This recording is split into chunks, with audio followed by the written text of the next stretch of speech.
right. All right. I think we're good to go if you are. Okay. Call to order the regular virtual meeting of the Rio Dell City Council. Roll call, please. Mayor Garnes. Here. Mayor Pro Tem Johnson. Here. Councilmember Carter. Here. Councilmember Wilson. Here. Councilmember Woodall. Here. City Manager Knopp. Here. Chief of Police Connor. Here. Finance Director Dillingham. Here. Community Development Director Caldwell. Water Superintendent Jensen. Wastewater Superintendent Taylor. Here. And City Clerk Dunham's present. Thank you. Thank you. Stand for the pledge.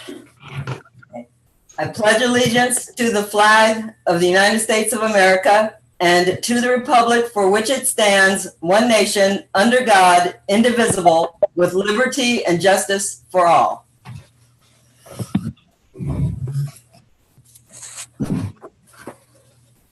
Public presentations. This is the time for persons who wish to address the council on any matter not on this agenda and over which the council has jurisdiction.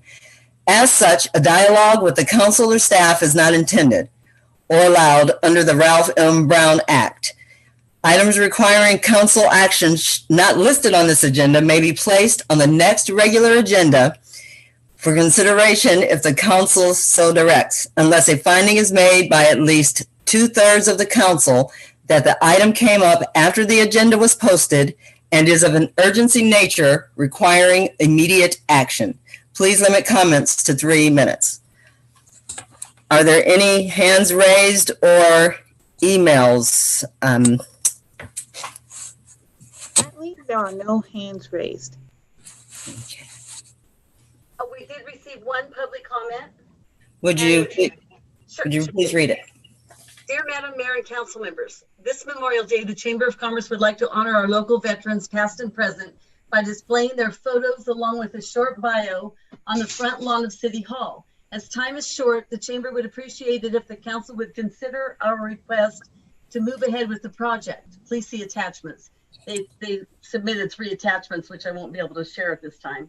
Thank you for your consideration. Jim Brickley, Rio Dell Chamber of Commerce. And he didn't give you a time, like does he need to know today or will next council meeting be soon enough? Did he? And I think, Mayor Garnes, if I may, that is just a temporary facility. So I think staff can just go ahead and approve that. Oh, okay, perfect. Okay. And there are no more emails? No. Thank you. And there are no hands have been raised? No, no hands have been raised. Thank you. Then we will move on to the consent calendar. Is there anyone on council who wishes to remove an item from the consent calendar? Mayor Garnes, I would like to abstain from item number 2, the minutes of the special meeting of March 25th. Okay, so I guess we'll pull that. And so I'm sorry, go ahead. I'm sorry, I'd have to abstain from the special meeting as well. Okay, so we'll pull item 2. Is there any other item that needs to be pulled? Is there anyone whose hands raised to pull anything from the agenda, from the consent calendar? No, currently I see no hands raised. No emails received. Thank you. And is there a motion to approve items 1, 3, 4, 5, and 6? So moved by Johnson. Is there a second? Well, we'll have a motion by Mayor Pro Tem Johnson and a second by Council Member Woodall. Is that satisfactory? Yeah. Thank you. Then we'll have a roll call, please. We have a motion and a second. Roll call. Councilmember Carter? Councilmember Wilson? Yes. Councilmember Woodall? Yes. Mayor Pro Tem Johnson? Yes. Mayor Garnes? Yes. Motion carries 5-0. Items removed, item 2. That was removed because you were both not present. Is that correct? That's correct, Mayor Garnes. Okay, so is there a motion to approve item 2? I move to. Okay, I'll thank second. you. Thank you. We have a motion and a second. Roll call. Councilmember Carter? Yes. Councilmember Wilson? Abstain? Mm-hmm. Councilmember Woodall? Yes. Mayor Pro Tem Johnson abstains. And Mayor Abstain. Garnes? Okay. Yes. Motion carries 3-0. Well, 3-0 with 2 abstentions. I guess that would be reading. Then we will move on to page 39, the staff report. Thank you, Mayor Garnes, members of the council. The staff report begins on page 39 of the packet. I do want to just take a second to recognize and thank Mayor Garnes for our last regularly scheduled meeting with the proclamation in honor of the city employees during COVID-19. You know, in talking with the staff, they're very appreciative of the mayor and the council for that recognition. As everybody's aware, the staff for the city of Rio Dell, all of them have gone really above and beyond. We've kept City Hall for the most part open and available to the public. We've been able to keep City Hall staffed, the corporation yard staffed, and keep operations moving very smoothly through this trying time that's hopefully coming to a conclusion. And so we do, on behalf of all the staff, really, appreciate the recognition that the mayor and the council gave at the last meeting. With that, on your staff report, I do just want to point out that we have, I attended a solid waste task force meeting. It became, really clear to me that regionally recycling contamination is becoming more and more of a problem. We're seeing, people mixing organics or non-recyclable items in their waste stream, in their recycling, not just in the containers behind City Hall, but in private items as well.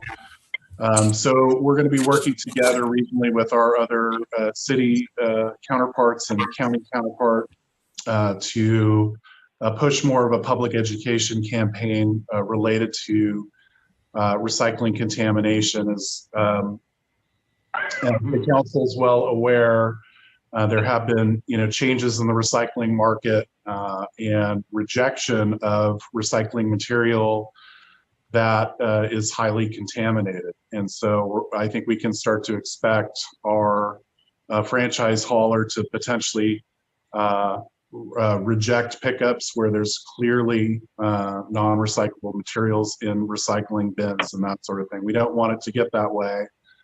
So we're going to be working towards a public education effort on a regional basis. So in addition to that, regarding the gateway signage, we have been working with the artists. We're hoping to get a proposal here very shortly to reconstruct the sign and also do a touch up on the City Hall lawn sign as part of our effort to spruce up the gateway effort in the city. I did have some conversations with some of our other regional county and city partners regarding the next slurry seal program. As the council's aware, this is a regional effort to try to efficiently save money in maintain existing road stock in its current condition. So for 2021, the project is called off. However, the group has agreed that the summer of 2022, we will be making another effort towards a regional slurry seal program. So that's good news and not unanticipated. We figured there would be a break this year with all of the events that have occurred related to COVID. And that pretty much sums up the city manager's portion of the staff report. We're open for any questions that the council has, and I'll return it back to the mayor. Thank you.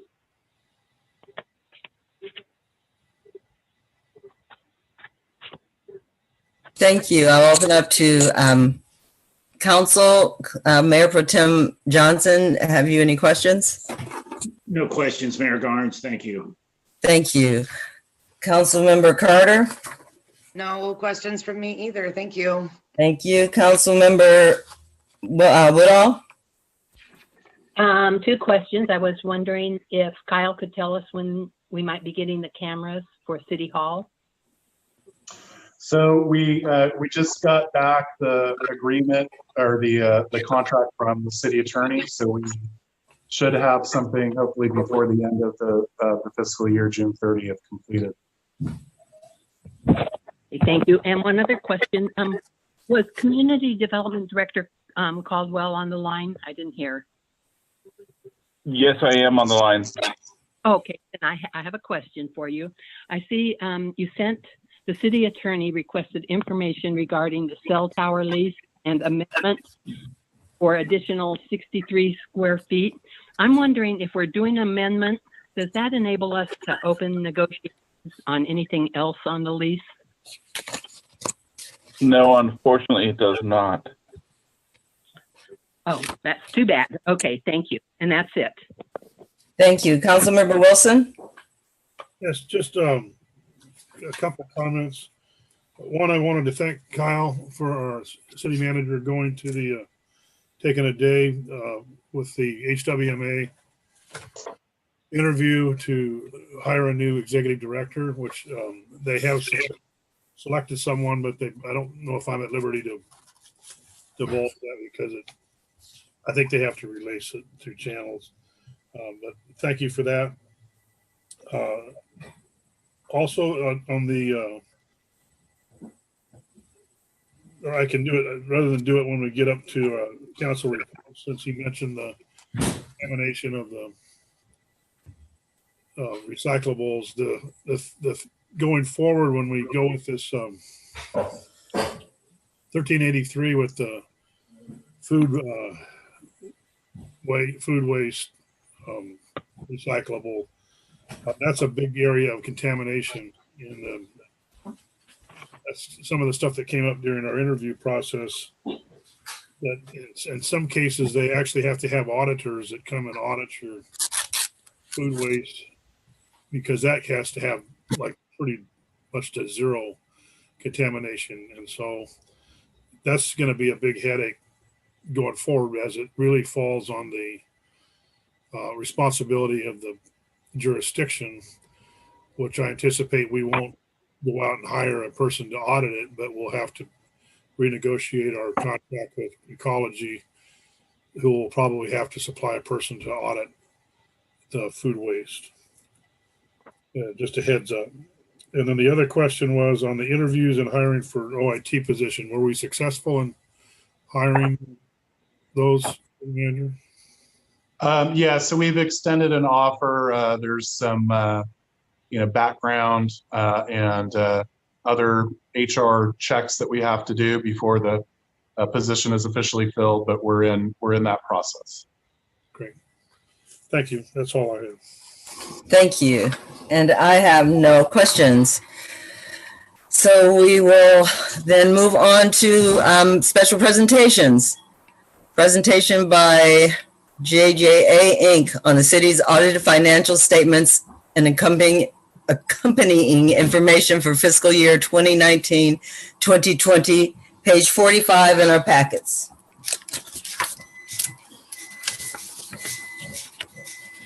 City Manager. Thank you. And I think if Cheryl's on the line, I'll go ahead and turn it over to Cheryl. Cheryl is on the line, and I was probably just going to turn it over to Brett, who is our auditor from Jake. All right. Well, thank you and welcome. Thank you, Cheryl, and welcome, Brett. All right. Thank you, Cheryl and Kyle. Yeah, so my name is Brett Jones. I was the engagement manager on the audit this year. And I thought I'd just briefly go over the report, just the format of the report, because it's kind of a long report, and just want to kind of give you an outline of the format. So we issued an unmodified opinion on the financial statements, which is the highest opinion that we can give. And you can find that on the very first page of the financial statements. So that's really good. That's what you want to hear. After our artist report is the management's discussion and analysis section. And this section provides just a easily readable analysis of the city's financial activities. That section is prepared by the city. It's not prepared by us. And it's really just a great section to look at if you just want an overview of the financial statements themselves. Following the financial statements are the government-wide, following the MD&A are the government-wide financial statements. Those are prepared on an accrual basis of accounting, so that's where you'll find your long-term assets and liabilities. Following the government-wide financial statements are the fund financial statements, starting on page 24. The fund financial statements are prepared on a modified accrual basis of accounting, which is more similar to a cash basis with a shorter accrual period, typically like 60 days. Following the financial statements are the notes. Notes will provide some additional disclosures about the balances and the city's policies, accounting policies, that sort of thing. They're all in the notes. And in addition to the financial statements we have issued, we've also issued our communications letter to the City Council. It's a standard letter. If we had any findings to disclose, any difficulties with the audit, any concerns that we need to address with the council, they would be in this letter. And we are pleased to report that we don't have anything. There's no findings, no material weaknesses, no significant deficiencies. So that's really, really great considering Brett, this year. Brett, could you repeat that again one more time? Yeah, so we had no findings, no internal control deficiencies. That's great news. Did my audio cut out there? Yeah, so in summary, everything went really well this year. So big thanks to Cheryl. I know this year was really, really different. You know, we did all of our work remotely. So there was a lot of back and forth with scanning documents with the staff there, but we were able to get everything we needed to do our job. So again, thank you to Cheryl and her staff for being very accommodating. So with that, I can answer any questions that the council might have. Thank you. Thank you for being here. Thank you for the audit, and thank you for the wonderful results. And thank you, Cheryl, for your everything you've done this year to make all of this work out the way it did. Are there any questions from council? Council member Wilson? No, I have no problem. Councilmember Woodall? No, I just also wanted to thank Cheryl and the staff, because this was a challenging year, and this is just great news to have this done and in such good condition. Thank you. Absolutely. Thank you. Councilmember Carter? I'm just going to say thank you and hooray, and no questions from me. Thank you. All right. Mayor Pro Tem Johnson? Thank you, Mayor Garnes. I just wanted to shout out congratulations to Cheryl and the rest of the accounting team for doing such a marvelous job. Thank you again. Thank you. So thank you again, Brett, for being here. And I think then that's a receive and file. So we can move on to our next item. Mayor, Yes. we might see if there's any public Oh, comment. I'm sorry. Thank you very much. Are there any hands raised or emails? There seems to currently be no hands raised. Okay. And there are no emails received. Okay. Thank you. Thank you, City Manager. Okay. And it seemed odd. I was moving on a little stiltedly. Okay. So now we will move on to special call items. Provide staff direction related to the 2020 Cal OES PSPS resiliency allocation. Page 145 in our packets. City Manager. Thank you, Mayor Garnes, members of the council. So this is really just kind of an update as to where we are in this allocation cycle. In our special meeting, the council was briefed that we did receive an allocation of $295,000 from Cal OES for energy resiliency projects. One of the constraining factors, or the main constraining factor with this allocation is that the funds have to be expended by October 31st of this year, which is for government, that is a tight timeline to do. Other than that, generally speaking, the allocation agreement that the council authorized me to sign has really kind of very few restrictions related to the funding, other than to focus in on energy resiliency and to not pay for either the staff time or professional services out of the grant award or out of the allocation, I should say. With that, we've been in discussions with Redwood Coast Energy Authority as well as our city engineer GHD on a couple items regarding the implementation of this project. Right now, in conjunction with Redwood Coast Energy Authority, we're looking at potentially issuing an RFP for a design build type of contract with an energy firm, either locally or elsewhere, to perform the installation at the very least of the potential equipment. So because this was an energy resiliency grant, and the grant application itself focused on City Hall and the police department, which currently do not have any energy backup system whatsoever, other than some batteries that support our IT and phone infrastructure for probably about 30 minutes at a time. The attached on page 146 is just a draft, very preliminary of what we're kind of looking at potentially putting into a design build type of contract. Starting with the base bid, it would be focused in on City Hall, including the installation of a 22 kW solar array on the roof of City Hall, the installation of battery energy storage systems, as well as the installation of a natural gas generator. And then there's also going to be some needed improvements to the electrical interface at City Hall. So that was part of our exploration from about a year ago, is that the infrastructure into City Hall needs a pretty significant update. So what that would do is basically provide a resilient City Hall energy system that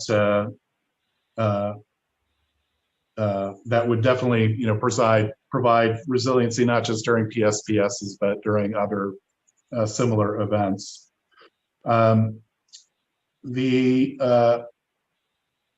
Right now, what we're considering doing, because we don't know exactly what the cost would be of that, however, it's not going to exceed $295,000. We broke the other portions into additive alternatives to be all bid on at once. And then if there's a decision later to scale down the project, we'll have that ability. But because the grant is pretty flexible, it's just required to be spent on essential facilities. The additive alternative A would be to provide and install a grid-tied solar PV system down at the wastewater treatment plant. Again, similar in size to the City Hall system at about 24 kW. That would be tied in and help reduce the PG&E bill, and also would be tied into the new Tesla batteries that are going to be installed shortly over the summer. So that would provide an additional incentive and resiliency in the system to be able to weather PSPSs. The additive alternative B is work on the city's 2 wastewater lift stations that help supply the wastewater treatment plant with what it needs. So right now we have 2 lift stations, both with generators that do need to be replaced. And so we're looking at some different alternatives. This one is a little bit more tricky than the others because we've already done a feasibility analysis of solar at both City Hall and both the corporation yards. So there's already been a lot of preliminary work on that. However, there has not been a lot of work on our lift station. So we're gathering that information now and trying to assess the generator sizing, whether we can connect that to natural gas, have a natural gas generator system with a propane backup. We're looking at battery energy storage at those facilities, but I think that's going to probably be cost prohibitive with the sizing that will be required. And so we're looking at all of those options. And alternative options would include purchasing, say, a diesel or a gas generator for those facilities. But again, we're trying to cost these out and figure out the best route forward. So on page 147, this is just a draft cost scenario of a potential proposal, one of the first drafts that we looked at in terms of the individual costs. Most of these numbers are based, again, off of the RCEA feasibility study that was done. So RCA had identified a cost estimated at about $78,000 for the City Hall solar array. And then we have some other numbers there that have, I would say, loose, or they're just rough estimates in terms of the cost of these items. Some may be higher and some may be lower when we get to actual implementation.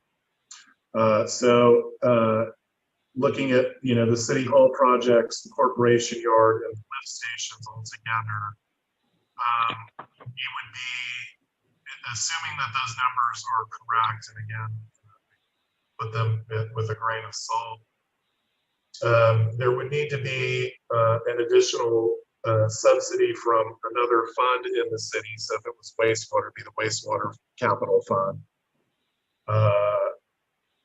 in the amount of, we're just estimating right now about $60,000. So that's just what preliminary we're looking at.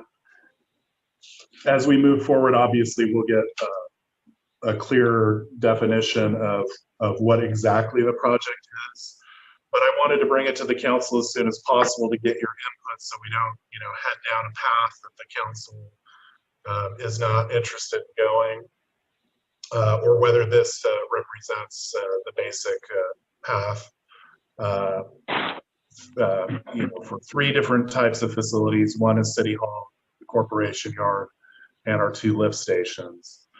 And to try to put those all in a package and get those done, that will likely require an additional subsidy beyond the $295,000 that is available through the state.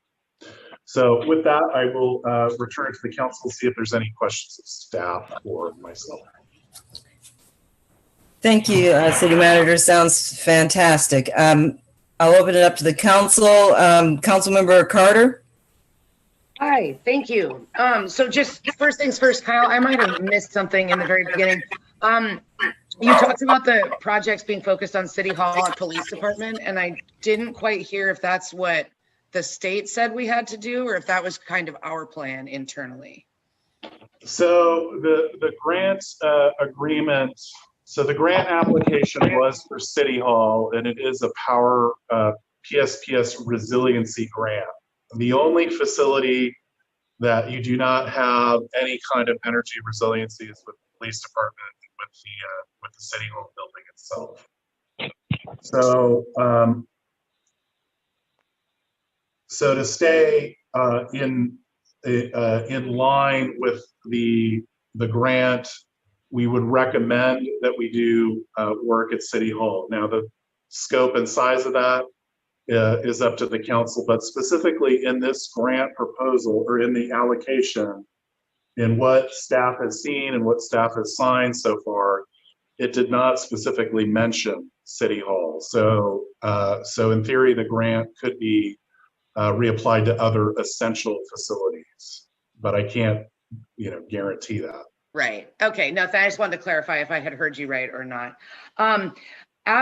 Beyond that, I really appreciate the way this is laid out on page 147. It makes it really easy to comprehend and see it all laid out like that. So thank you. I also want to thank you for the speed with which city staff put this together. That's quick turnaround. Last thing I want to say is I know that this is a very preliminary draft and there'll be time to get into the nitpicky details as we learn more and stuff like that. So instead of advocating or not advocating for any certain things on this list, I do want to advocate for kind of coming up with overarching questions that maybe help focus and guide our discussions and therefore decisions on where the money goes. For me, one of those questions would be to really look at what kind of services are we providing to members of the community during a power outage? Like what hands-on, tangible right now, like of these 3, who's providing what services to the community, to the people of Rio Dell, and go from there. And then what parts of our critical infrastructure need the most help, the most attention, or what's the most broken now? So like you say, police department, just questions that help us prioritize, focus, and guide a discussion. I don't know if that makes any sense, but that sums up what I'm going to say. So thank you. Thank you, Councilmember Carter. Mayor Pro Tem Johnson. Thank you, Mayor Garnes. Kyle, I was wondering if in lieu of the other fund match coming from the city, if there's any possibility of getting an energy grant from RCEA. So I have not specifically explored that with RCEA. I definitely posed that question to them. I did have several conversations with one colleague out of RCEA. He didn't mention specifically any funds available through RCEA, but I also happy to ask. Okay, thank you. Thank you. Thank you, Mayor Pro Tem. Councilmember Wilson. Thank you. Don't we have what all does the Tesla grant cover at the corporation yard? Wasn't it taken care of, the yard? Outside of this funding, there's no other funding to do a solar project unless we take basically the limited sewer capital funding that we do have and put it towards solar. So right now we're kind of in a holding pattern related to the capital projects there, just because the state has kind of identified the I&I issue and the sanitary sewer overflows as the #1 priority that needs our attention. Well, how are we charging the batteries? We just charge the batteries at the corporate arm off the grid? Yeah, so without any solar, the batteries would be charged during off-peak hours, and then used during peak pricing to kind of even out the cost of operating the system. With solar, that there would be, essentially a free energy subsidy into the batteries to also assist with that, which would, reduce cost. And are we already looking into doing new generators at the lift stations? So it's not on our capital plan, but it should be something that needs to be in the budget one way or the other for this year. So if we, in the budget process, obviously we would be including this grant for expenditure between July 1st and October 31st.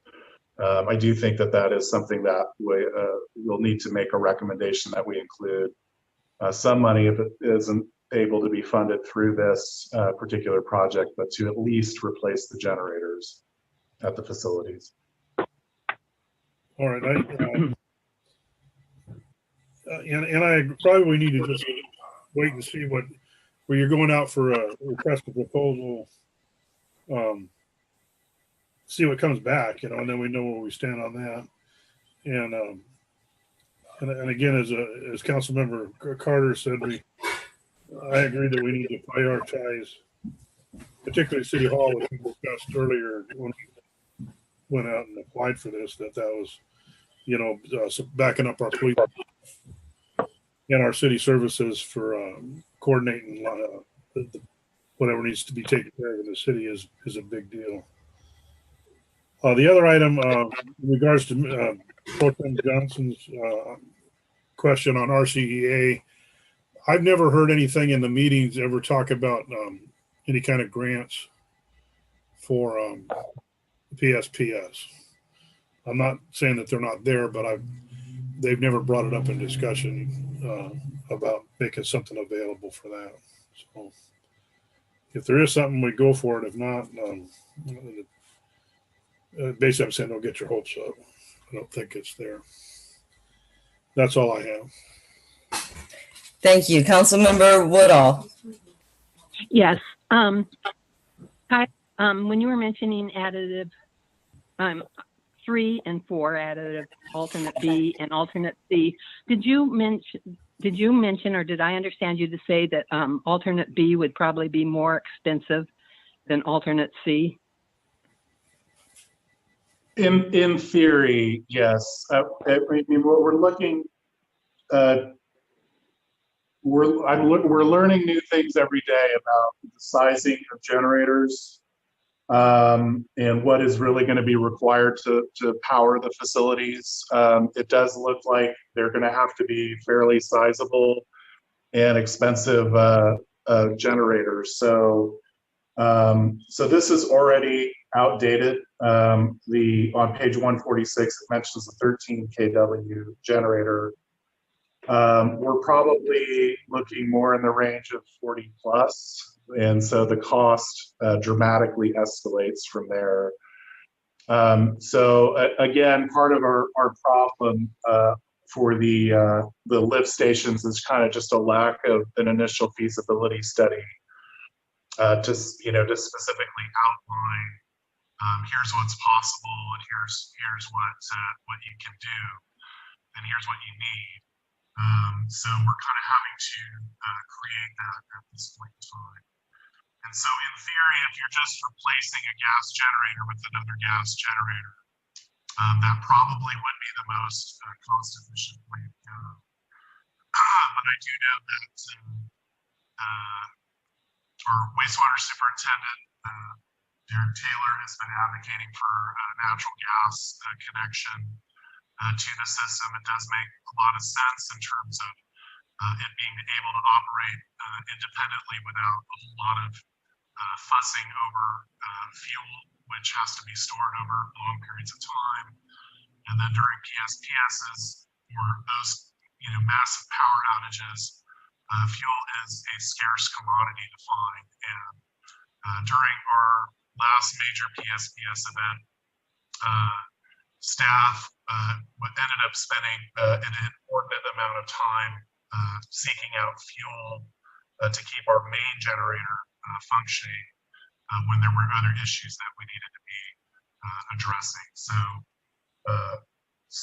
there's kind of a cost benefit analysis that's coming down the road to kind of take a look at our options and make sure that we're getting really what we need for the long haul.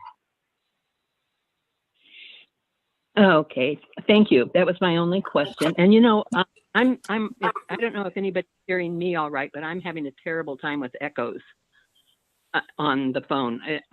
Kyle is very hard to hear for me. Yeah, Kyle, there's some, your voice is you can hear you, but it's kind of at a distance versus, and it goes in and out where you're very, very clear. And then it goes out to, we can hear you, but it's like at a distance. Yes, it's hard. Right. Thank you, Councilmember Woodall. And I think all of the questions have been really asked. I don't know if the draft cost scenario is, it's clearly somewhat outdated because of the generator, the 13 watts you were just speaking of. So it would be good if we could fit that all in and have the ability to do the fund match, because I think that, if we have the solar array and the backup system at City Hall, then that would allow us to possibly provide charging stations if we were for the community if PSPS happened, or, and you just spoke of being able at the courtyard, being able to allow our staff to continue work and not just chasing after fuel, if we do certain things. So I think that it's a great initial plan, and I look forward to seeing it fleshed out to, you go out and you find whatever information you need to come back to us and show us. And if it could all be done, it would be really a beautiful thing. But I do look forward to seeing what it is you come back with for the final. Is there any action you require of us, City Manager? Can you hear me? Yep. There's no action is required. Okay. Well, thank you for your work. Yeah, Councilmember, Mayor Pro Tem. You may want to ask if there's any public comment. I know, that's really getting away from me today. Are there any thank you. Are there any hands raised or emails? Currently, it looks like there is no hands raised. And no public comments. Thank you.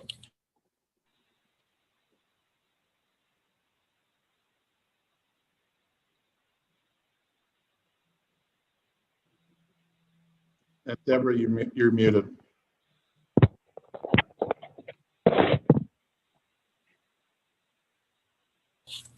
Thank you for all you've done, all the work you put into it, and it's exciting. It's exciting to be able to even, have this conversation. and to be able to think we can bring our city buildings up to, current times. So that's great. Thank you. And we will now move on to the discussion of the cost recovery for abatement of 483 4th Avenue, page 148 in our packet. Chief Connor. Good evening, Mayor Garnes, members of the City Council. On September 2nd of 2020, the city conducted an abatement on the property located at 483 4th Avenue. That included the Public Works crew using a backhoe to load a 30-yard dumpster full of trash and solid waste. It was determined that the city's cost for that abatement was $2,727.06. That assessment was sent to the property owner via certified mail and was returned unclaimed. However, she was made aware of the cost, and as of this afternoon, as far as I know, she has not made any attempt to either pay that bill or make some kind of plans for a payment plan. Rio Dell Municipal Code covers the process for the city recovering its cost, including putting a lien on the property and having it added to the tax rolls. Those code sections reference California Government Code Section 3873.5, which outlines the process for cities to establish taxes and assessments on properties. That code section requires 2 meetings before the assessment is established. The first being a public meeting, the second being a public hearing. Our current situation is fulfilling the public meeting requirement, and it is anticipated that a public hearing will be conducted on June 1st, 2021, as that public hearing requires a 45-day notice to the property owner. With that, I'll turn it back and try and answer any questions that you might have. Thank you, Chief Connor. Mayor Pro Tem Johnson. Thank you, Mayor Garnes and Chief. I've been by 483 4th Avenue a couple times in the last few days, and it looks like they're headed for another abatement order. They just must love garbage down there, and I think we absolutely need to move forward and recoup all of our expenses. Thank you, Mayor Garnes. Thank you. Councilmember Carter. Same as Gordon, that's been an ongoing eyesore, and it doesn't seem that cleaning it up makes it any better. So, yeah, if we can put a lien on the property and move forward with a public hearing, great. No further comment. Thank you. Councilmember Woodall? No, I agree. We should go ahead and pursue this. And as Councilmember Johnson said, they're already starting again. Now they've got a refrigerator sitting out front. So, no, let's go ahead and do it. Councilmember Wilson? Right on. Okay. All right. I think we are all unanimously behind this action. So it's all to the rest of it. It really does. It needs to get publicly noticed to the rest of the community that this is what's. Absolutely. I don't know what it takes. Are there any public? Are there any hands raised or public comment emailed in? It does not appear to have any hands raised at the moment. Okay. No emails. Okay, thank you. So I think we are all on the same page there. So we will now move on to ordinances and special resolutions. Introduction, first reading by title only of ordinance number 384-2021. Amending the existing street dedication and improvement regulations, section 17.30.310, 2 in parens, and 6 in parens of the Rio Dell Municipal Code. That is on page 151 of our packet. And I will turn that over then to Community Development Director, Kevin Caldwell. Mayor Garnes, members of the council, thank you very much. As the mayor indicated, it says, start on page 151 of your packet. And staff is recommending that we adopt this ordinance. And the intent here is actually to streamline the process, basically for the applicant. Not only will it streamline it, it will actually save the applicant money should they contend or not agree with the dedication or improvement requirements. If you look at page 152 of your packet, the indented area talks about subsection 2, the requirement, and then subsection 6, the waiver. And what we're recommending is the Public Works Director, which is in fact the city manager, be allowed to make these decisions. Historically, from what I understand, this is what has happened actually throughout the city for the last, I don't know how many years. But what we're doing is trying to reflect the process that actually occurs. And again, we're recommending it because it streamlines the process for not only the property owner in terms of times and cost. And that's the main issue here is we want to streamline the process. And should the applicant or the property owner not be satisfied with the Public Works Director, they could appeal it to the City Council. Right now, going to the Planning Commission costs an applicant $250. If they want to pursue it to the City Council, it costs an additional $250. So again, the bottom line is here, this is a time-saving, cost-saving amendment to the city code. And as such, we recommend that your council open up the public hearing, take public comment, and then continue this item to your meeting of April 20th for the second reading, adoption, and approval.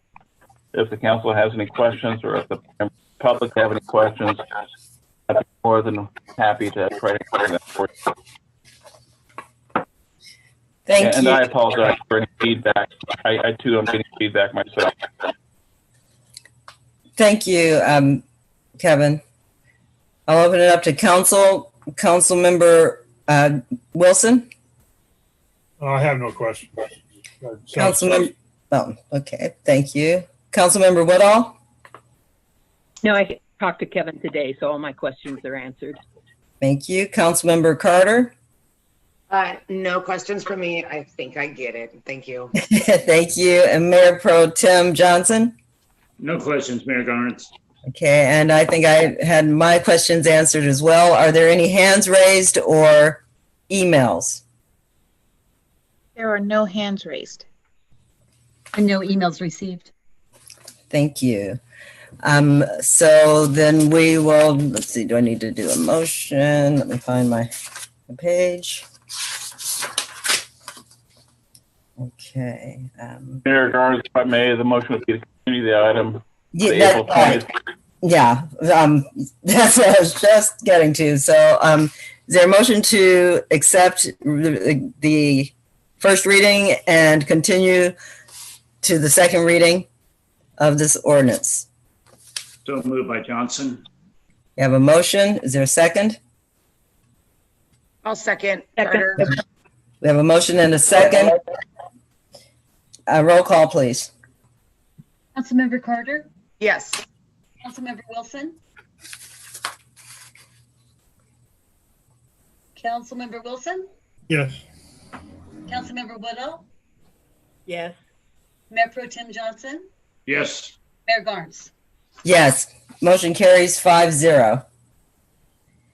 Now we are on to the first reading, introduction, first reading by title only of ordinance number 385-2021, amending section / table 17.20.070 of the Rio Dell Municipal Code and resolution number 1484-2021, amending table 1-2 of the land use plan to exclude agricultural structures in the lot coverage calculation. Provided the applicant executes a surety bond to ensure the removal of all abandoned greenhouses on concrete slabs so as not to exceed the 10% lot coverage within 2 years of the cessation of commercial use of the structures. Page 162 in our packets, and that will be turned over to Community Director Caldwell. Mayor Garnes, member of the council, as indicated, this is on page 162 of your packet. This item recently came to light reviewing part of some applications up on our plateau. Currently, the rural designation limits lot coverage to 10%, which is somewhat strange, given the fact that natural resource designation, open space designation, limits lot coverage of 90%. The city clerk actually went through the historic files to try to find out a little bit of background about this 10%, how it came about, and unfortunately, we could not find anything on how the 10% came about. It should be noted that the county's agricultural zoning designations allow lot coverage up to 35%. One of the reasons that we're bringing this towards your attention is right now, the city has allowed commercial cannabis cultivation up on the Dinsmore Plateau with a conditional use permit. One of our concerns is that limiting lot coverage to 10% is not only affecting the cannabis cultivators' operations, potentially it's affecting the city revenue that we receive as part of cannabis cultivation taxes, which is $2 per square foot. As I just indicated, we could not find any reason why 10% was actually adopted. We are recommending that agricultural structures not be included in the lot coverage calculations, and those with concrete slab floors actually be required to be removed or remediated within 2 years of cessation of any commercial cannabis activities. And the reason for that is not to displace prime ag land. And although the flat up there is about 80 acres, roughly about a third of it, or about 23 acres of it, is considered prime ag land. And we want to maintain that prime ag land as much as possible. So with that, staff is recommending, as indicated on page 162, that we amend section table 17.20070 of the zoning regulations and table 1-2 of the land use plan, which is the general plan, and that's why a resolution is required other than an ordinance, to allow or to exclude agricultural structures in the lot coverage calculation, provided they provide a surety bond to ensure the removal of those structures, again, within 2 years after no commercial use of those structures is used. With that, I'll answer any questions that the council may have. I have reached out to some of the cannabis farmers up there, and they felt that this amendment would certainly help them. It would certainly help the city as far as generating the anticipated tax revenue that we anticipated when we adopted our cannabis regulations to allow activities up there on the Dinsmore Plateau. Again, if your council has any questions or if members of the public have any questions, I would be more than happy to try to address those questions. Thank you, Kevin. I'll open it up to the council now. Councilmember Woodall? Yes, a question. How does an Assurity bond work? It's basically a performance bond where the applicant typically pays 3 to 5% of the estimated demolition cost. And they go through an insurance broker, and that bond is provided to the city. So if in case an operator does not remove the structures with those concrete slabs, we have the financial assurance, a bond to cover the removal of that, and we would actually make that happen through that bond. Similar to a performance bond with a deferred improvement agreement, subdivisions. Okay, well, I think that's a great idea because I like the idea of removing the cement. Thank you. That's all. Thank you. Councilmember Wilson? It sounds to me like if I'm understanding this correctly, how the 10% coverage is. If I understand it, Kevin, it says that you can only have 10% of the lot covered is what our plan. Correct. Yeah. So if you had a 10-acre parcel, for example, it would be limited to 10%. And I didn't break it down for a 10-acre parcel. For a 5-acre parcel, roughly, just because of the setbacks along with 20 feet on all sides, you're looking at almost 20,000 square feet right there. So just the setbacks alone limit the lot coverage. I hope that answered your question. Well, yeah, sort of, but what it sounds to me is like it was like a clerical error when the thing got wrote. It almost sounds like it's backwards. That there should be, 10% of open space versus 10% of coverage. It does almost sound that way, especially given the fact when you look at the designation, which again is a truly open space designation, they allow up to 90% of lot coverage. And that's why I asked the city clerk to actually go back through the records to find out how this 10% came to be. And unfortunately, we could not find any record of how they came up with the 10%. Yeah, if it's a clerical error, then it just needs, if it was, whatever, either way, it would be corrected. And it sounds like you're doing the right thing. So I'm good with it. Thank you. Thank you. Let's see, Mayor Pro Tem Johnson. Thank you, Mayor Garnes. Just a comment. It's always good to periodically review our ordinance and resolutions to see if we're in the 21st century or if we're back 55 years ago or so. And I've got no problem at all with this ordinance and resolution. Thank you. Councilmember Carter. No questions for me. I think I've got my mind wrapped around this one and good to go. Okay, and I have no questions. I don't know. I think I have to acknowledge that I did have a communication with two of the businesses. They called, one emailed, and just told me what was happening when this ordinance was discovered, what was stated was discovered, and their concerns. And so I listened, and that was the extent of my communication, but I just think I'm supposed to report that, so that's what I'm doing. I have no questions, however. So we want to continue this to the next meeting for the second reading. Is there a motion to accept the first reading and continue it to the second?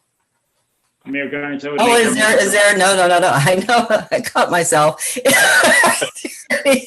Hands raised or emails? There currently are no hands raised. Okay. There are no emails. Thank you. Was that it? Was that what you were going to tell me? No, now I'll make a motion, Mayor Garnes, to first reading of ordinance 385-2021 and to adopt resolution 1484-2021. We have a motion to accept and continue to next meeting for the second reading. And is there a second? I'll second it. Okay. We have a motion and a second. Roll call, please. Councilmember Carter? Yes. Councilmember Wilson? Yes. Councilmember Woodall? Yes. Mayor Pro Tem Johnson? Yes. Mayor Garnes? Yes, motion carries 5-0.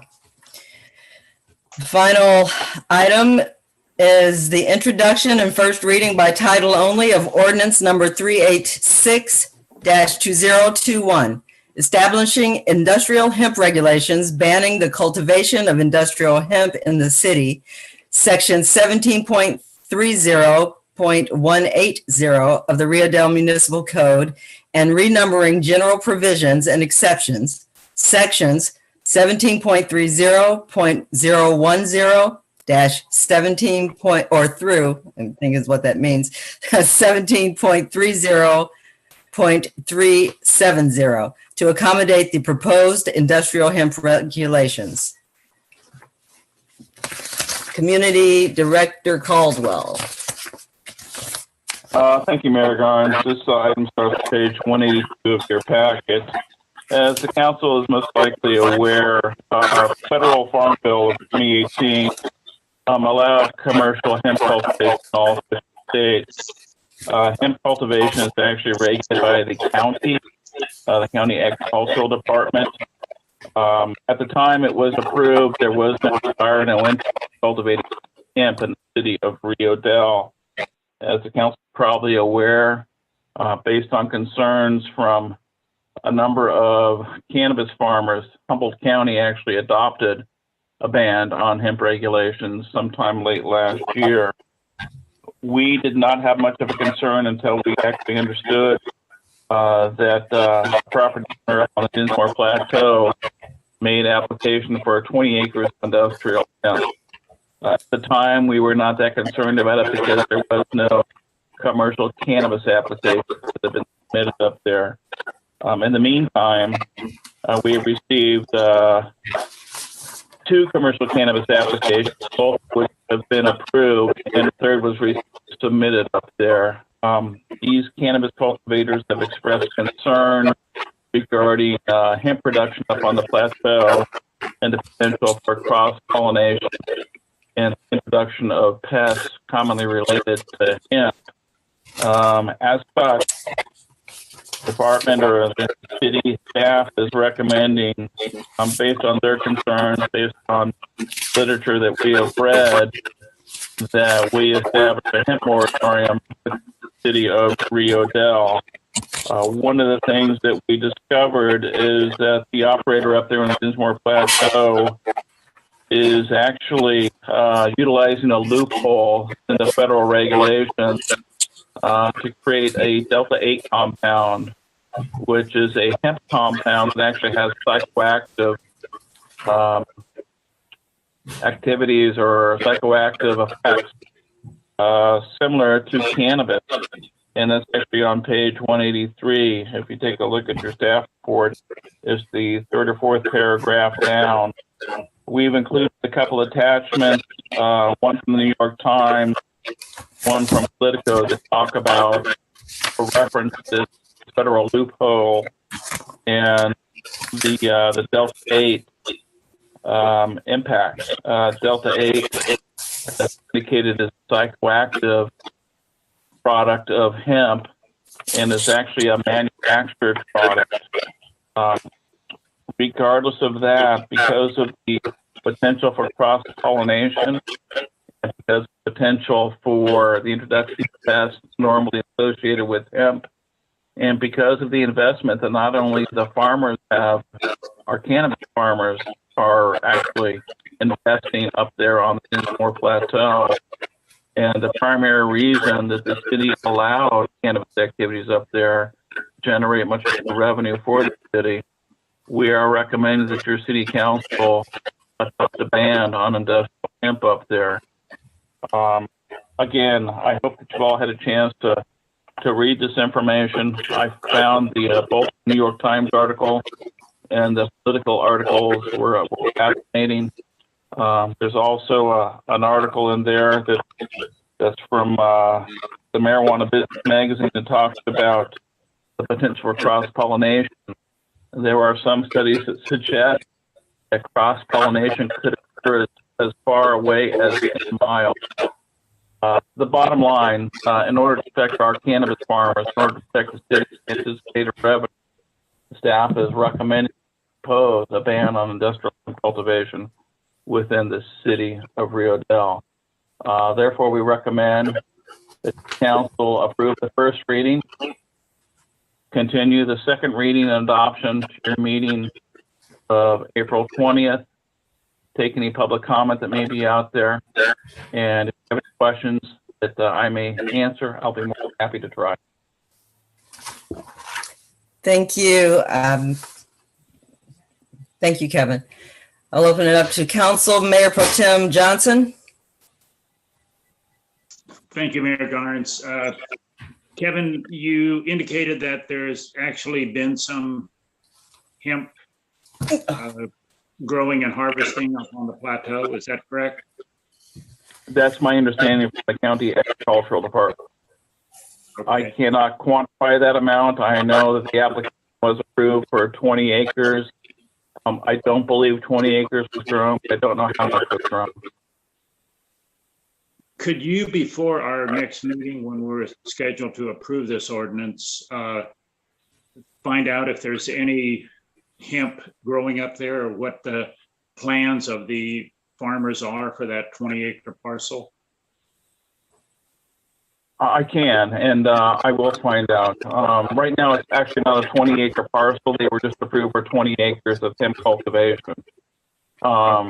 And again, I don't know exactly how much was cultivated last year, but I will reach out to the county agriculture department to see if they may have that answer. Okay, thank you. That's all I had, Mayor Garnes. Thank you. Councilmember Carter? No, I think I'm good. I think I'm trying to wrap my mind around how many kinds of THC there are. It's overwhelming. But no, sounds good. It makes sense to me. I look forward to hearing more about this at the next meeting. Thank you. Thank you. Thank you. Councilmember Wilson? I have no questions. Thank you. Councilmember Woodall? No, I think it's to the city's benefit to ban the hemp up there. And wanted to thank Kevin for all the information he gave about the hemp because it was really interesting. Thank you. And I have no questions. Are there any hands raised or emails? There does not currently seem to be any hands raised.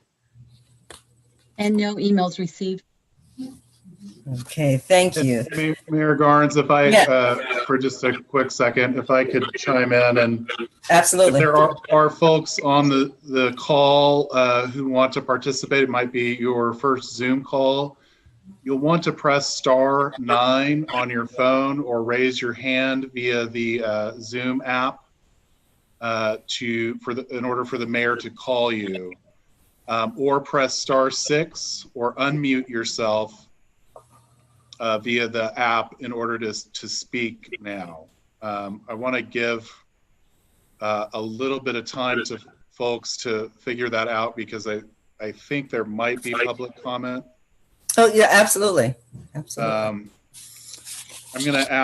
I'm going to see if two of the numbers I don't recognize are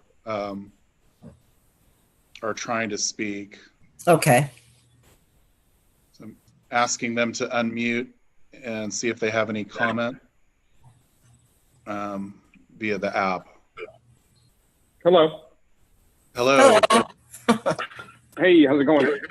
Good. How are you? Could you tell us your name? Good. Good. Yeah, my name's Yama Schaefer. Okay. And your address? And I'm one of I guess that's not a Zoom thing, so go ahead.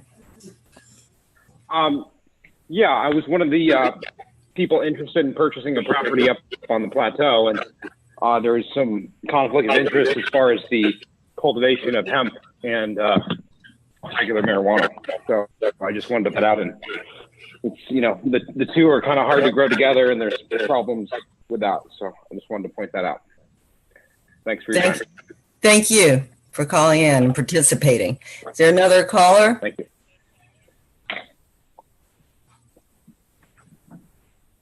And again, it's *6 to unmute yourself.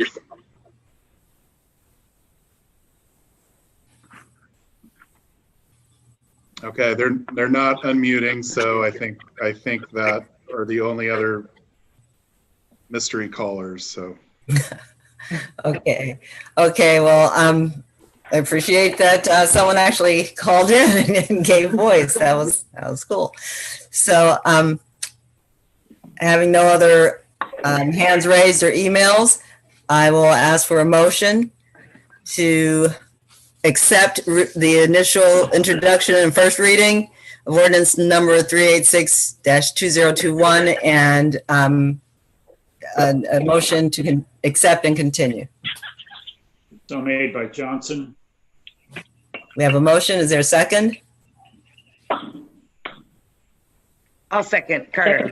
Okay, thank you. We have a motion and a second. Roll call, please. Member Carter?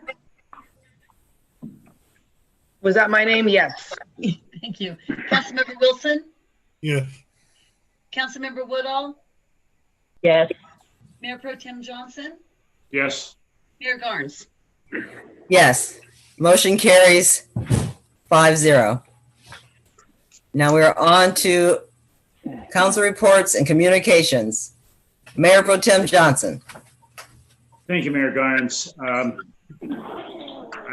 I see that the governor has announced that effective April 15th that California is going to be changing a little bit as far as meetings and concerts and things like that, with plans for the middle of June to have things semi back to normal.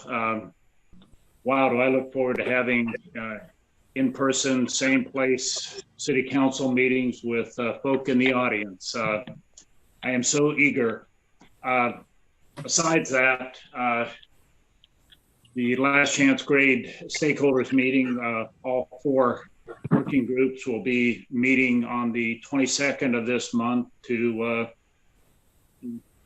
probably end up recommending one of 2 different alternatives or options. It's getting down to crunch time as far as those of us who have been on the stakeholders group for many years, and it's long overdue. Every time I go up there, I feel a real sense of urgency. Thank you, Mayor Garnes. That's all I have to report. Thank you. Councilmember Carter. Thank you, Mayor Garnes. Just like Gordon, I can't wait to be back to normal. There's a chair in there. I've never sat in. So I had a meeting for the Redwood Regional Economic Development Commission last month, and we heard a program from the Nordic Aqua Farm representatives. That's the aquaculture fish farm getting built, maybe on Samoa Peninsula. It was interesting. It seems like it's still in the permitting phase, and there's a whole lot of work still to do on that. And then I also did my new council member tour of the public works yard and the wastewater treatment plant and the water plant and everything. So that was super informative, and I highly recommend anybody do that tour. It's nice to get a hands-on feel for how the city works, and I'm happy to have that. So thank you, city staff, for making that happen and doing such a good job at what you do, guys. Thank you. That's it. Thank you. Councilmember Wilson. All I had was just what I spoke earlier about the HWMA selecting a new executive director, and we'll look forward to that. Okay. Thank you. Councilmember Woodall? Well, I have to chime in with Councilman Johnson. After tonight, when I could hardly hear several of the comments and several of the explanations, thank goodness I'd gone in and talked today, so I sort of understood them. I wouldn't have been able to make heads or tails out of some of the comments. And I haven't had any meetings, but I also went on the tour with Councilman Carter, and I've been quite a few of them. But you know, every once in a while, it's nice to go again. It's nice to be able to talk to the public works, people and ask questions when, they're explaining it to you. I want to thank them for taking the time for doing that. That's it. Thank you. And I've had several meetings, but I've had a meeting with the Eureka traffic. They're doing traffic. There's a committee that Mayor Seaman has gotten together with members from each city, because all cities drive through Eureka, and they're trying to sort out some way to do a campaign for public safety, to teach people, to inform people of different information.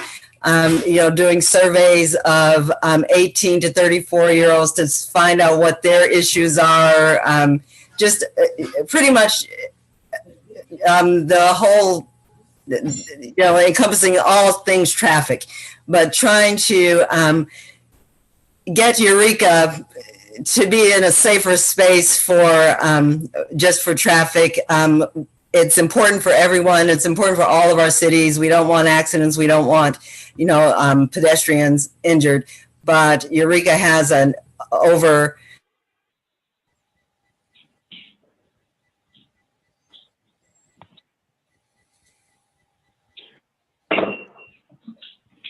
Are we still here? I think we're frozen. Frozen. Well, I guess. Mayor Garnes, Yes. you froze for Okay. about 10 seconds.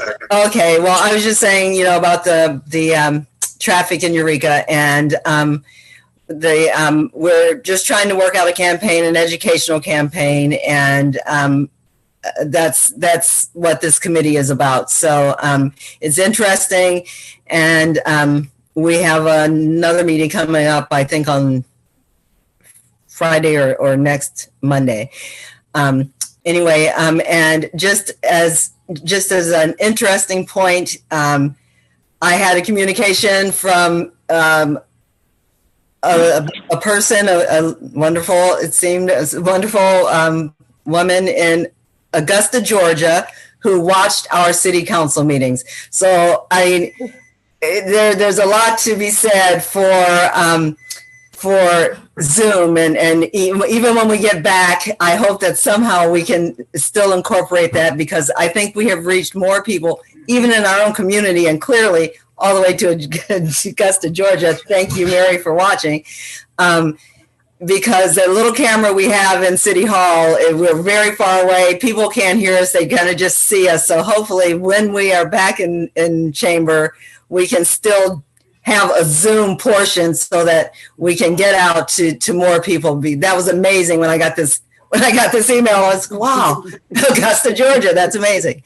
So anyway, that's all I have. And is there a motion to adjourn? So moved by Johnson. Okay, well, is there a second? Second. We have a motion and a second, and we will see you on April 20th, 2021. Thank you, everybody. Good night. Thank you. Good night.